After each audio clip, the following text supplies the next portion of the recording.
So a lot of us are used, we've seen the tree of life, and in the museum exhibit, there's the tree of life that involves big organisms, multicellular organisms, colonial organisms, bacteria, eukarya, all of that. But you can ask, just within the bacteria, how much can we know? Is there order in the way there was diversification in fixing carbon? This is the amazing insight that Rogier Bachmann had. He realized that if you construct all of the networks as ways to fix carbon, you can actually put them on a tree with almost no repetition, so that the innovations that are needed to get to one carbon fixation pathway involve just single moves in our modular graph, single swap outs of a reaction segment from something earlier in the tree. So we have a picture, this is the story about comparative methods. From the diversity of bacteria we have in the world today, we can actually construct a sequence of dependencies that take us back in a logical, plausible way to an earliest form, and we can say what it makes sense for that earliest form to have been. The thing that's amazing is we're doing this for carbon fixation, which is a network phenomenon. We're not doing it for particular genes. And yet the major divisions that we get among groups of bacteria and archaea are the same as the major divisions that are produced by ribosomal small subunit RNA, ribosomal proteins, or the consensus trees that you get from families of other genes and proteins. So there is the picture that life was finding ways to diversify into new geochemical environments, and that this is what led to the splits of one major bacterial clade from another.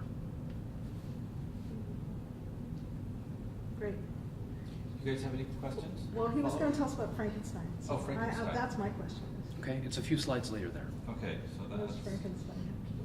It's a two-panel picture. One is the graphs like we've seen, the other is a pair of loops. got it. There we go. Very nice. Figure 15. So the interesting thing is, the story I've told you about innovating in ways to fix carbon, all of this happened before there was oxygen on Earth. So fairly early on, possibly within the first billion and a half years of life. At some point, photosynthetic bacteria began to produce enough oxygen that it filled up the iron buffers, started to go into the atmosphere in the upper oceans. This was a terrible poison. It led to a lot of rearrangement in the biosphere and whole new ways of life. This is what geologists and geochemists refer to as the rise of oxygen. Interesting fact, when the rise of oxygen occurred, innovation in carbon fixation ended. We do not know of any further innovations that happened after that. We know of a lot of innovations in ways to steal carbon from your neighbor, because now if you can steal it, you can breathe air and you can use it as an energy source. So ecology went wild at that time. But the nature of our tree of metabolic pathways completely changes.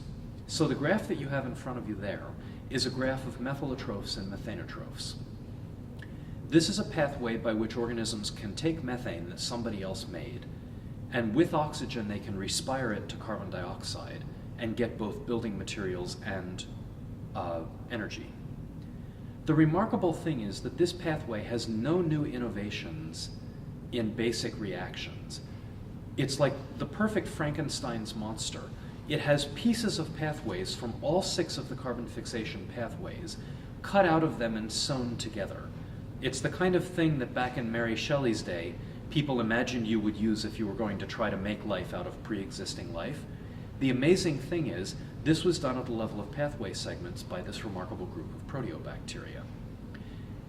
It's more remarkable than that in the sense that these are bacteria, and yet the pathways they're using came both from other bacteria elsewhere on the tree and from archaea, a whole different domain elsewhere in the tree. And when the bacteria took pathway segments from archaea that were doing the same things as their own ancestral segments had done, they often kept both, but they changed the direction of the bacteria of the archaeal pathway.